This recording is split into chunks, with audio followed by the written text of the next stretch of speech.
There's something about perfectly trimmed hedges and synchronized mailboxes that brings out the dictator in certain people. I learned that the hard way when I moved into Maplewood Ridge, a quiet, sunlit neighborhood that looked like it had been airbrushed into existence.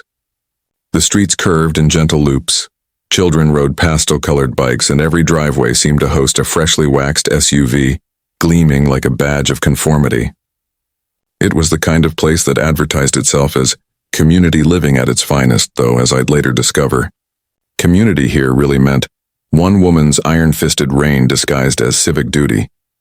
Her name was Denise Larkson, HOA president for 7 unchallenged years, self-proclaimed guardian of neighborhood standards, and a woman whose smile could curdle milk. Her hair was the color of expensive gold, not blonde but gold, styled in a helmet-like perfection that didn't move even when the wind howled. She carried her clipboard like a sword, her pen like a dagger, and her rulebook like gospel. When I first met her, she was standing at the corner mailbox, issuing citations for non-compliant shrub alignment. I remember her turning to me, squinting at my newly parked truck, and saying with absolute authority, "Trucks are allowed, but only if they're for personal use and not commercial. You'll need to fill out Form 9B for vehicle approval." It was my second day in the neighborhood. I hadn't even unpacked my coffee maker. I'd come to Maplewood Ridge looking for peace. After a messy breakup and a relocation from the chaos of downtown, I wanted quiet mornings, friendly waves, maybe a few good neighbors to share barbecues with. I bought a modest craftsman-style house at the end of a cul-de-sac shaded by maples and oaks. The listing promised tranquility and community spirit. What it didn't mention was the HOA empire I was stepping into. An empire that revolved entirely around Denise and her obsessive need for control. At first, I tried to play by the rules. I attended one of her infamous monthly HOA meetings, where she presided over the crowd from the head of a folding table, like a monarch on her throne. The agenda was printed in 12-point Times New Roman, distributed neatly in color-coded folders, blue for board members, yellow for residents, and red for violations under review. I was the only newcomer. She made a point of introducing me to the group with a tone that dripped with both politeness and threat. "This is Ethan Hale, our new neighbor on Maple Circle. He's agreed to abide by all community guidelines." It wasn't a welcome. It was an oath of loyalty. I nodded and smiled, thinking it was harmless. Denise's obsession started small. A notice taped to my door reminding me that my porch light emitted a warmer hue than the community standard. A polite email, suggesting that my mailbox number didn't align with the current aesthetic. A follow-up message instructing me to replace my trash bins because the color, dark slate instead of neutral gray, disrupted the neighborhood's visual harmony. I laughed at first. It was ridiculous, sure, but maybe that was just her thing. Some people collect stamps. Denise collected compliance. Then came the mail incident. It started with something subtle. A package I never received. It was a small box. An order from my sister containing a birthday mug that read "World's Most Average Brother."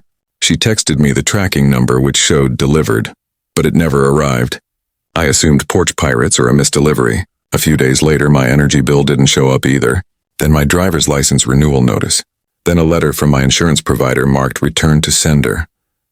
It was strange, but not yet alarming, until I found one of my own envelopes sitting on top of the mailbox cluster, torn open and resealed with transparent tape. Something in my gut told me it wasn't an accident. Now, our mailbox cluster sat at the entrance of the cul-de-sac, 12 identical boxes arranged neatly beneath a decorative overhang. Federal property, technically, though Denise had petitioned multiple times to relocate it because she said it disrupted the architectural balance of Maplewood Ridge. The USPS denied her every time. I hadn't thought much of that until I started noticing her morning walks. Every day at precisely 7:10 a.m., Denise would make her rounds. She'd glide past every driveway with her clipboard, check the lawns, peek into recycling bins, and, most suspiciously, linger by the mailboxes. She wasn't checking her mail. She was inspecting them, tapping at the locks, occasionally pulling out a keychain so large it looked like it could open Fort Knox. I might have brushed it off as harmless curiosity, but when my sister sent another package and it too vanished, I decided to test a theory. I placed a small envelope in my outgoing mail slot addressed to myself, with nothing inside but a note that read, "If you're reading this and you're not the post office, congratulations, you've just committed a federal crime." Then I set up a small motion-activated camera inside my living room window, aimed squarely at the mailbox cluster. What I saw 2 days later made my blood boil.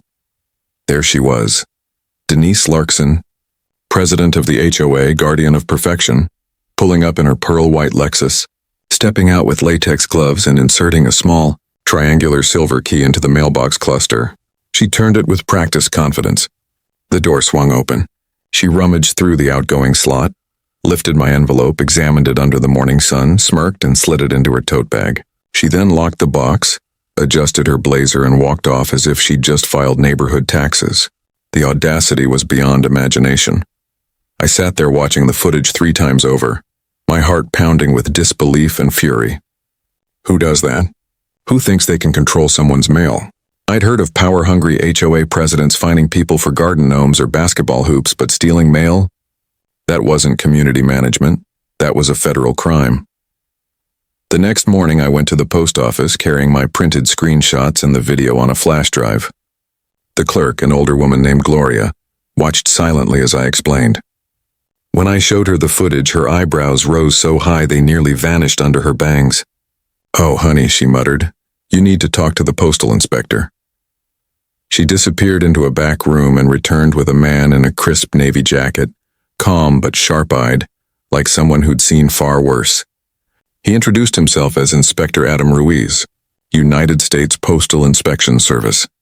I hadn't even known that agency existed before that day. Inspector Ruiz watched the footage with the intensity of a detective studying a confession.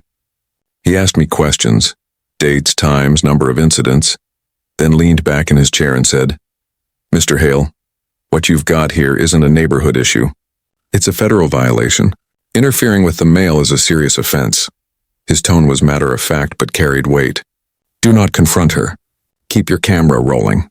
People like this tend to dig their own graves if you give them enough rope." That night I couldn't sleep. I kept replaying the scene in my head. Denise, with her gloves and her stolen key, acting like the ruler of the postal system. It wasn't just my mail. She was likely tampering with everyone's, using her position and her fake authority to intimidate the entire neighborhood. The more I thought about it, the more I realized how deep her control ran. Neighbors were terrified of her. They mowed their lawns twice a week out of fear. They whispered during board meetings. No one dared challenge her decisions. She'd created an empire of compliance built on fear and fake rules. And now she'd crossed a line that no amount of HOA bylaws could protect her from. The next morning, I saw her again, standing at the mailbox cluster in her pastel workout outfit, hair immaculate as always, clipboard under her arm. She smiled at me with that same sugary sweet venom. "Morning, Ethan. I noticed your recycling bin was out past the approved collection window. I've logged it as a minor infraction, but we can review it next meeting." I wanted to laugh in her face. Instead, I smiled back. "Thanks for letting me know, Denise. Oh, and by the way, I sent a few letters yesterday. Hope they got picked up okay." Her expression flickered just for a second, a microsecond of unease. Then she regained her composure. "Of course, everything's handled efficiently around here," she said, turning away. By the weekend, Inspector Ruiz had called me again. His team had reviewed my footage and identified the key Denise was using, an arrow key, the special master key used by USPS employees to access clustered mailboxes. Possession of one without authorization wasn't just theft. It was a federal felony. He told me they were opening an investigation quietly and asked me to keep filming if I saw any further incidents. "Sometimes," he said, "justice works best when the suspect doesn't realize they're already caught." Over the next week, I documented everything. Denise appeared like clockwork, 7:15 a.m. every day, prying, fiddling, and sometimes slipping letters into her bag. I didn't know what her endgame was. Was she just trying to assert control? Was she snooping for gossip, reading people's bills and packages? Or was she stealing items outright? Whatever her motives, the evidence was piling up fast. The neighborhood, meanwhile, remained blissfully unaware. Parents waved at her during morning drop-offs. Joggers greeted her cheerfully, and every Sunday she led her community harmony walk. handing out printed newsletters filled with self-congratulatory quotes about togetherness. No one suspected that the same woman preaching order and unity was committing federal crimes before breakfast. But karma, as I was about to learn, has impeccable timing. That Sunday evening, I received a text from Inspector Ruiz. "Stay alert tomorrow morning. Don't intervene. Just observe." I didn't need to be told twice. I woke early, brewed my coffee, and took my usual spot by the window. The street was quiet, golden light spilling through the trees, birds chirping as if nothing extraordinary was about to happen. Then, at exactly 7:13 a.m., Denise's Lexus glided into view. She stepped out, as always, immaculate and confident, approached the mailbox cluster, inserted her silver key, and began her routine. What she didn't notice, at least not yet, was the dark sedan parked discreetly across the street, two figures inside watching every move she made. I remember gripping my coffee mug so tightly my knuckles turned white. Denise opened the mail compartment, extracted a bundle of envelopes, and began sorting through them like a self-appointed postal goddess. Then she froze, glancing around, perhaps sensing something off. Her eyes darted toward the sedan, and in that moment both car doors opened in unison. Two agents stepped out, calm but purposeful, jackets marked U.S. Postal Inspection Service in bold yellow letters. One of them called out, "Ma'am, please step away from the mailbox." Her composure cracked for the first time. She straightened her back, raised her chin, and attempted her trademark authority. "Excuse me, this is Maplewood Ridge private property. I'm the HOA president, and I'm conducting a compliance check." The lead agent, a woman with gray hair and the patience of a saint, replied evenly, "Ma'am, that mailbox cluster is federal property, and you are not authorized to possess a postal arrow key." Denise's lips parted, but no words came out. Her face went pale. The agents moved closer, calm and professional, as the neighborhood began to stir. Curtains shifting, doors creaking open, whispers spreading like wildfire. I could see the scene unfold from my window, heart pounding with a mix of adrenaline and vindication. This was it. The Queen of Maplewood Ridge, the self-appointed enforcer of perfection, was about to face the one system even she couldn't manipulate. Last thing I saw before stepping outside was the unmistakable glint of metal, handcuffs catching the morning sun. The morning Denise. Larkson was arrested, will forever live in the folklore of Maplewood Ridge. For years, she had ruled over every inch of this neighborhood like a self-appointed monarch. Her word etched into the bylaws as though divine decree, but that day the illusion shattered in full daylight, in front of the same neighbors who once whispered her name with reverence and fear. I still remember how the quiet hum of suburban normalcy, the lawnmowers, the distant barking of dogs, the rhythmic footsteps of joggers, faded into stunned silence as two federal agents stepped forward and recited words that no one ever imagined would be directed at her. "Ma'am, you are under arrest for obstruction and theft of U.S. mail, as well as unauthorized possession of a postal arrow key." It wasn't just the words that struck the air like lightning. It was the look on her face, that frozen smile that had intimidated so many, now reduced to disbelief, confusion, and the unmistakable tremor of collapse. I stood on my porch, coffee forgotten in my hand as a small crowd began to gather. The whispers spread faster than wildfire, neighbors calling one another from windows and driveways, the kind of hushed awe reserved for moments when power changes hands. The world felt surreal, like a stage play in which everyone knew their lines except the lead actor who had just forgotten hers. Denise tried to maintain composure, her voice trembling as she repeated, "This is a misunderstanding. I'm cooperating fully. You can't just—" But before she could finish, the gray-haired agent, calm and steady, read her rights with the authority of someone who had done this many times before. There was no shouting, no resistance, only the quiet collapse of someone realizing that her empire of control had crumbled beneath her manicured feet. Behind her, the other agent retrieved the tote bag she carried everywhere, a monogrammed canvas bag embroidered with her initials. DL inside, they found a stack of letters and small packages bound neatly by rubber bands. Some had been opened and retaped. Others bore sticky notes with her handwriting. It was almost poetic in its brazenness, her compulsion to organize even her crimes. The agents laid them out on the gazebo bench like evidence at a crime scene, each envelope a testament to her obsession. I recognized my own missing envelope among them. The one with my sarcastic note about committing a federal crime. Seeing it there, tangible and real, filled me with a strange mixture of satisfaction and sadness. I hadn't wanted to destroy her, not really. I had only wanted peace, to live without fear of reprimand for something as trivial as a porch light or a mailbox color. But watching her now, pale and trembling as she tried to salvage her dignity, I couldn't help but feel that she had been consumed by the very rules she had created. The gray-haired agent who, I later learned, was named Inspector Marla Jensen, handled the situation with remarkable grace. She spoke softly but firmly, never raising her voice, never allowing the scene to spiral into chaos. She explained to the gathered neighbors that interfering with U.S. mail is a federal offense punishable by prison time and heavy fines, and that the Postal Inspection Service took such crimes seriously. Her words carried the kind of calm authority that Denise had always tried to emulate, but never truly possessed. It was a lesson in real power, the kind that doesn't need to shout to be respected. Across the street, neighbors who had once avoided confrontation began to step closer, emboldened by the sight of justice in motion.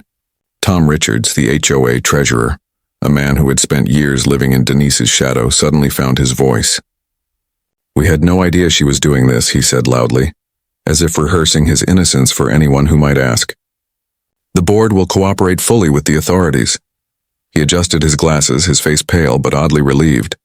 For the first time, the fear that had ruled our little cul-de-sac seemed to dissipate. Even Linda Park, the timid secretary who never dared contradict Denise, looked almost liberated as she clutched her phone and whispered into it, probably calling an emergency board meeting to discuss leadership succession. It was as if the entire neighborhood had been holding its breath for years, and now with Denise's arrest it could finally exhale. As for me, I stayed near the mailbox cluster, standing beside Inspector Ruiz, who had appeared midway through the commotion.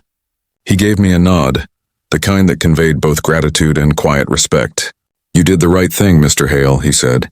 "It takes courage to stand up to someone who abuses authority, especially in a close community like this." I nodded, but part of me felt conflicted. There was no triumph in watching someone's life implode, even if they had brought it upon themselves. Denise had been a tyrant, yes, but she was also human. A person so consumed by the need for order that she'd crossed into madness. I couldn't help but wonder what had driven her to it. Power, fear, loneliness. The line between righteousness and obsession is often thinner than people realize. When the agents led her to the waiting sedan, handcuffed and silent, the air felt heavy with disbelief. Denise's perfectly styled hair had lost its stiffness, her blazer was creased, and the clipboard she always carried lay abandoned on the ground, its papers fluttering like white flags of surrender. For the first time, she didn't look like the formidable president of Maplewood Ridge. She looked small, fragile even. As the car doors closed and the vehicle rolled away, a few neighbors clapped quietly, unsure whether it was appropriate but unable to contain the relief. The sound was awkward, hesitant, yet strangely cathartic. It wasn't mockery, it was release. After the sedan disappeared around the corner, a strange silence settled over the street. The world seemed to pause, as if the neighborhood itself didn't quite know how to function without its ruler. People lingered, whispering theories and half-truths, their curiosity outweighing their discomfort. Eventually they dispersed, drifting back into their homes with stories already forming in their minds. By noon, the entire community knew every detail, how Denise had been caught, what she'd stolen, how the new guy had filmed everything. My phone buzzed nonstop with texts from neighbors I barely knew, thanking me, asking for details or offering baked goods in awkward gratitude. It was overwhelming. Later that afternoon, the HOA board sent out an emergency email. Due to unforeseen circumstances involving our current president, the Maplewood Ridge Homeowners Association will hold a special session to discuss leadership transition and community concerns. It was a formal way of saying they were trying to pick up the pieces. The email didn't mention me directly, but the undertone was clear. Denise's downfall had exposed years of unchecked power, and now they were scrambling to restore legitimacy. Life in Maplewood Ridge after the trial felt oddly peaceful, as if the community had collectively decided to turn the page. The HOA, under new leadership, adopted a more transparent and democratic structure. Rules were revised, penalties were softened, and a new motto replaced Denise's old slogan of "Order is Harmony." The new board printed banners that read, "Community begins with kindness." It sounded almost naive at first, but in practice it changed everything. Meetings became open discussions rather than interrogations. Instead of fines for minor infractions, there were gentle reminders and friendly offers to help. The atmosphere transformed from tension to cooperation, and the neighborhood began to breathe again. I found myself becoming unexpectedly involved. As the newly appointed community liaison, I was responsible for communication between residents and the board. It wasn't a position of power, but one of service, an opportunity to ensure no one ever felt voiceless again. Ironically, I began to understand how someone like Denise could lose herself in the need for structure. Order feels safe. It gives life shape when chaos looms. But what she had never understood was that true order comes from trust, not control. So I made it my quiet mission to rebuild that trust, one conversation at a time. Over the following months, I visited neighbors I'd barely spoken to before. I helped an elderly couple repair their mailbox post, which had been leaning for years. I joined a small gardening group that sprouted out of nowhere, where residents planted flowers around the community sign that had once been surrounded only by manicured grass. We added wildflowers, imperfect, colorful, beautiful in their variety. Denise would have called them unauthorized flora. Now they became a symbol of freedom blooming where rigidity had once ruled. Kids painted the mailbox cluster with cheerful designs, small murals of birds and stars. The post office even approved the change, citing community spirit. It was the kind of victory no one could have imagined a year earlier. Still, every so often, I thought of Denise.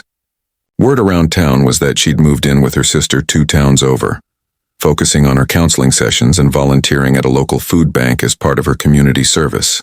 Some neighbors still spoke of her bitterly, others with pity, but I found myself feeling neither.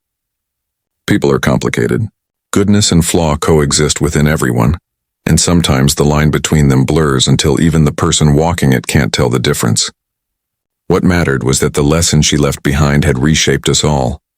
One crisp evening, nearly 6 months after the trial, I received a letter in the mail with no return address. Inside was a single sheet of paper, handwritten in neat, deliberate script. Ethan, there are days when I still wake up thinking about Maplewood Ridge. I see every porch, every lawn, every house number. For years I thought I was protecting something fragile, but I was really breaking it. I've started learning what real community means. I wanted to thank you for standing up when I couldn't see my own wrong. I hope you're well. Denise. I read it twice, unsure what I felt, surprise, gratitude, maybe closure. I didn't write back, but I placed the letter in my desk drawer, not as a keepsake of her guilt, but as a reminder that even the most rigid hearts can soften when truth finally breaks through. That night, as twilight settled over the cul-de-sac, I stepped outside to watch the soft flicker of porch lights turning on one by one.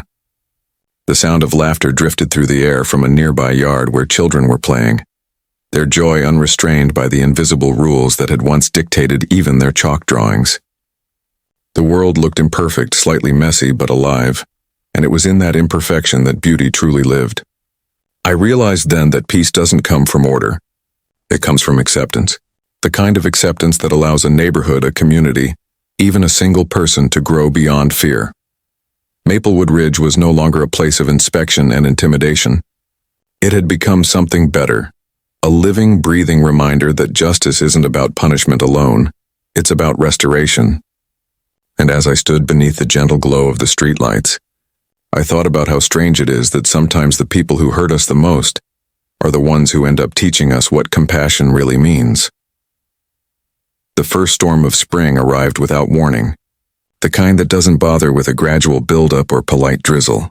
It came in the middle of the night, roaring in from the east like a wounded animal, tearing branches from trees and ripping through the neatly arranged calm that Maplewood Ridge had worked so hard to restore. I woke to the sound of thunder that rattled the window frames and rain hammering the roof in relentless sheets. For a brief moment, disoriented and half asleep, I thought it was all in my head, a dream echoing the turmoil we had left behind. But then another flash of lightning illuminated the yard, and I saw the tall oak in the neighbor's lot sway dangerously close to snapping. The world outside was chaos incarnate. A kind of raw, primal reminder that no matter how much control we think we have, nature has the final word.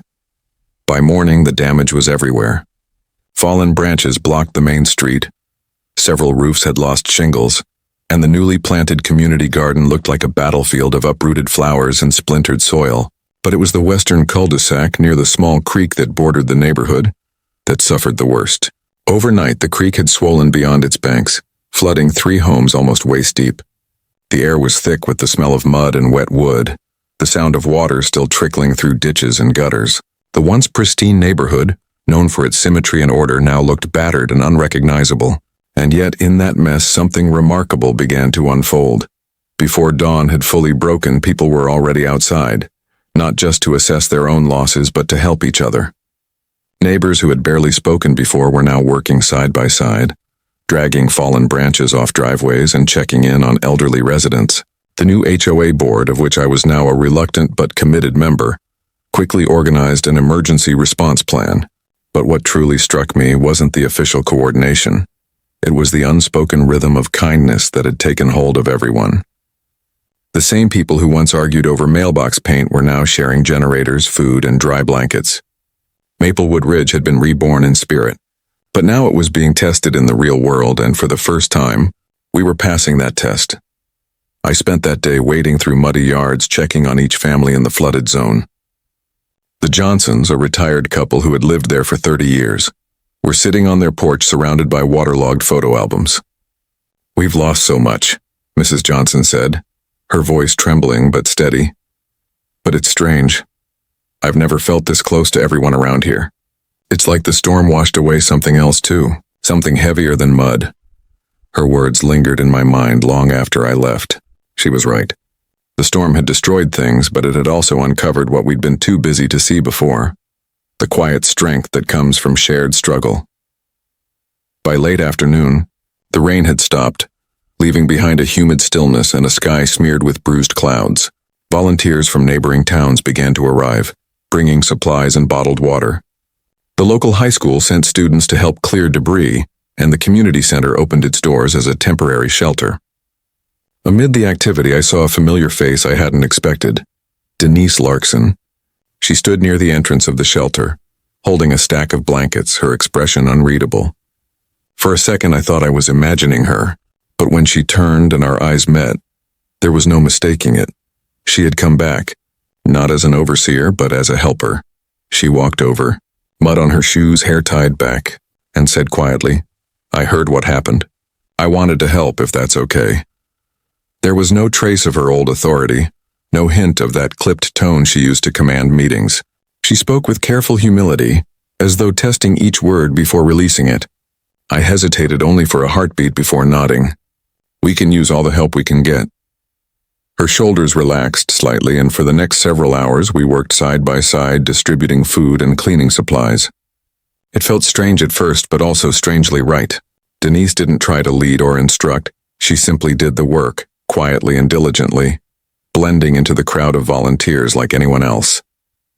As dusk fell, the community center buzzed with activity. Children were playing in one corner, their laughter a small beacon of normalcy amid the ruin. Families gathered around tables, sharing stories and comforting each other.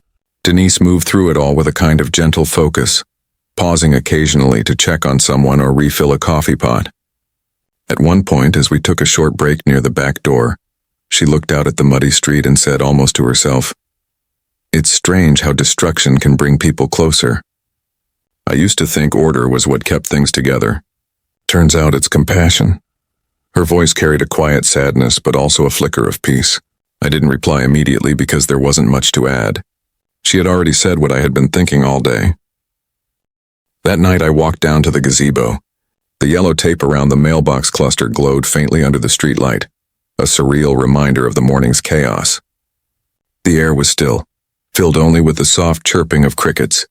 On the bench where the agents had laid out the evidence, someone had left a single piece of paper, a citation form, signed in Denise's unmistakable handwriting. It was addressed to me. The violation? Non-compliant mailbox decor. I laughed quietly, not out of mockery, but out of the absurdity of it all. Even in her downfall, she had left her mark. I sat there for a long time thinking about how easily power can distort intention. Denise had probably started out believing she was helping, maintaining order, protecting property values, fostering community pride. But somewhere along the line, she'd lost sight of the people behind the policies. Her obsession with control had isolated her, turned her into an enforcer rather than a neighbor. And now that need for dominance had led her to destroy the very thing she'd claimed to protect. In the days that followed, the neighborhood changed in subtle but significant ways. The tension that once hung in the air like static seemed to dissipate. People started talking more, really talking, not just exchanging obligatory greetings. The next weekend, Linda Park organized an impromptu block gathering, something Denise would have loathed for its unauthorized signage and noise levels. Kids rode their bikes freely without worrying about getting cited for chalk drawings on the sidewalk. Someone played music. Someone else brought sparklers. It was imperfect and loud and utterly human. For the first time since moving in, I felt like Maplewood Ridge was becoming what it had always claimed to be, a community.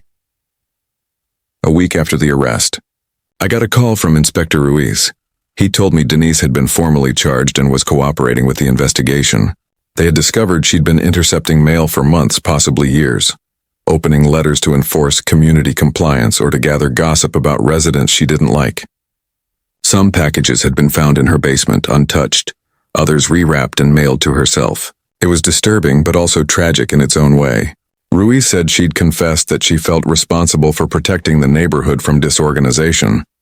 I thanked him for the update and asked what would happen to her. "That'll be up to the court," he said. "But given the evidence, she's likely facing real consequences. Maybe it'll teach her something." That night, as I sat on my porch watching the streetlights flicker, I thought about how strange justice can feel. It doesn't always arrive with a dramatic crescendo. Sometimes it comes quietly, wrapped in the weight of truth. I didn't feel victorious, just reflective. Maybe that was the real lesson. Standing up for what's right doesn't always end in triumph or applause. Sometimes it just restores balance quietly and completely, like the world setting itself back into place. A few days later, the HOA held another meeting, this time without Denise. The tone was different, humble, almost contrite. Tom Richards stumbled through apologies. Linda proposed reforms, and for the first time residents spoke freely without fear of reprimand. When they asked if anyone wanted to volunteer for a new community liaison role, I surprised myself by raising my hand.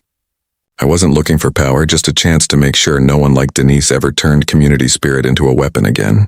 The room nodded in agreement, and for the first time, Maplewood Ridge felt like it truly belonged to the people who lived there, not the one who ruled it.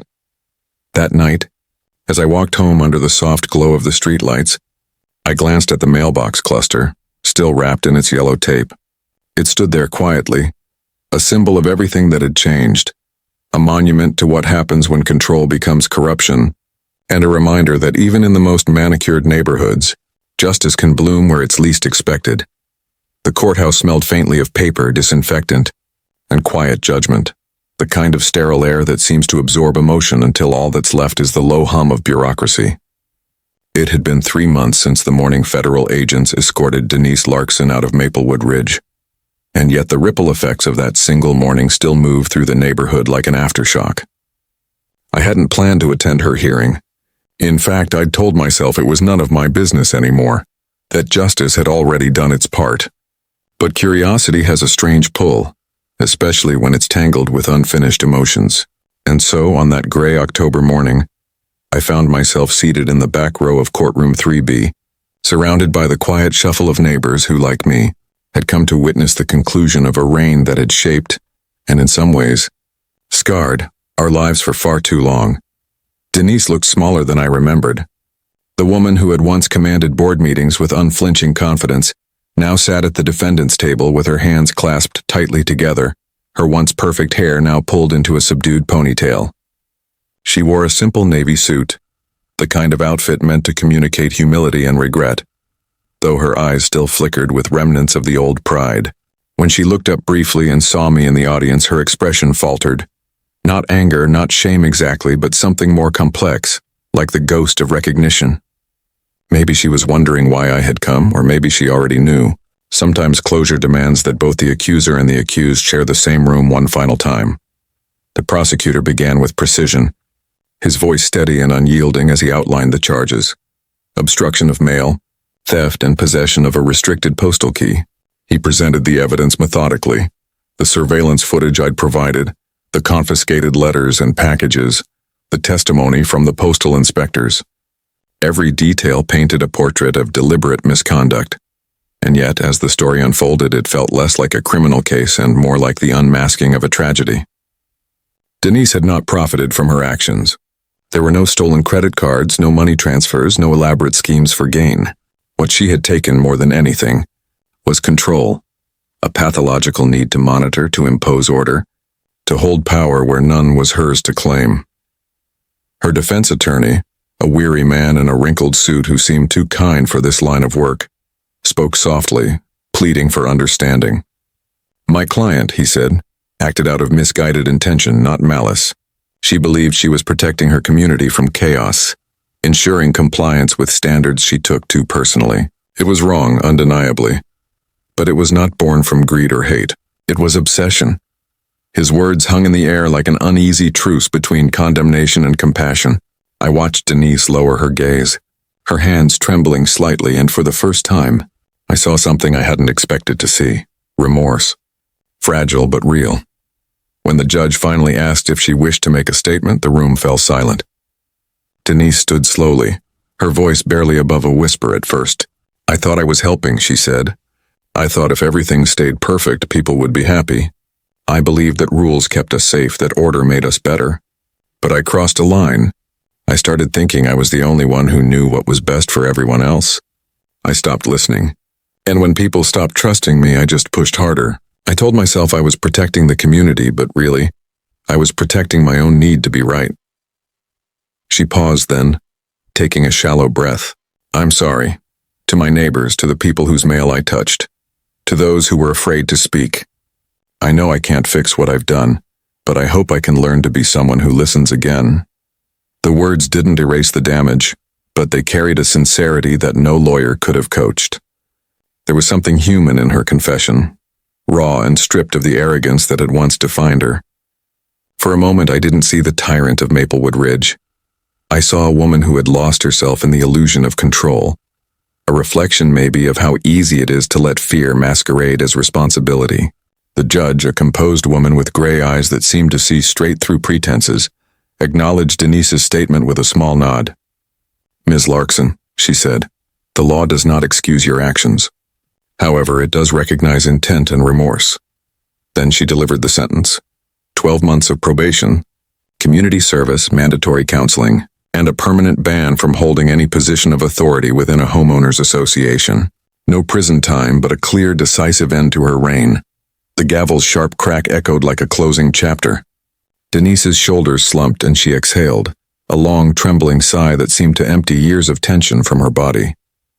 As the courtroom emptied, she looked back once more, her eyes finding mine across the rows of empty seats. For a fleeting moment, neither of us spoke, but the silence felt full, like the unspoken acknowledgement of two people who had lived opposite sides of the same story. I gave her a small nod, neither forgiveness nor victory, but understanding. She nodded back, and then she was gone. Over the next week, Maplewood Ridge became something more than a neighborhood. It became a living organism, pulsing with resilience. Every day the sound of hammers and saws filled the air as repairs began. The HOA used its modest emergency fund to provide small grants for the worst-hit families, and a local news outlet ran a story calling us the neighborhood that rebuilt itself. Donations poured in, and for the first time people from outside our little bubble saw Maplewood Ridge not as a model of perfection, but as a model of unity. It was ironic that it took a natural disaster to achieve what years of meetings and memos never could. One evening, about a week after the storm, we held an impromptu gathering in the park, the same park where Denise had once patrolled with a clipboard, enforcing lawn regulations. Now it was muddy and imperfect, but alive with laughter and music. Someone had set up string lights between the trees, and a few kids were roasting marshmallows over a makeshift fire pit. The air smelled of damp earth and renewal. Denise was there too, sitting on a folding chair at the edge of the crowd, a faint smile playing on her lips. She didn't draw attention to herself. She didn't need to. People approached her naturally, Some thanked her for helping. Others simply nodded in quiet acknowledgement. Redemption doesn't always announce itself with grand gestures. Sometimes it comes through the smallest act of showing up. As the night deepened, I found myself speaking to the gathered crowd, though I hadn't planned to. When we first built this neighborhood, I said, we thought we could keep it perfect by making everything uniform. Same fences, same lawns, same mailboxes. But perfection isn't what keeps people together. Kindness does, and I think we finally understand that now. Maybe we needed this storm to remind us that strength isn't in rules. It's in how we take care of each other when things fall apart. There was a quiet murmur of agreement, and then applause. Not for me, but for what we had all become together. Even Denise clapped softly, her eyes glistening in the firelight. Later, as the crowd dispersed and the lights dimmed, I walked home under a sky clearing of clouds. The air was cool, washed clean by the storm. I passed by the community garden, where new shoots were already beginning to push through the wet soil, tiny green symbols of persistence. The neighborhood was far from perfect now.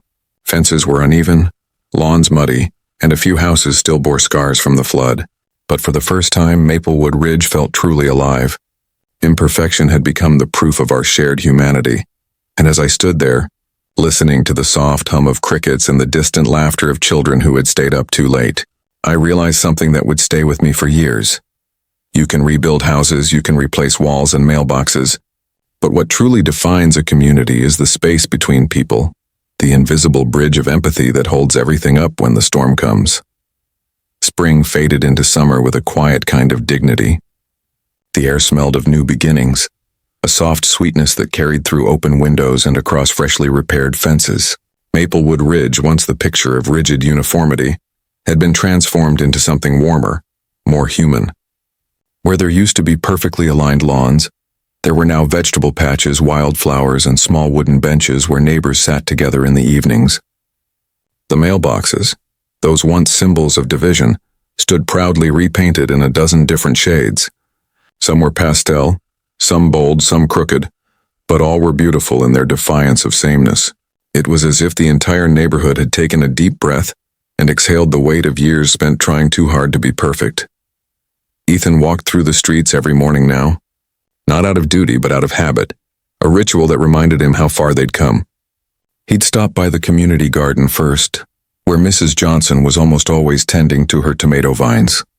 She'd greet him with that same knowing smile and a basket of freshly picked herbs, insisting he take some for dinner.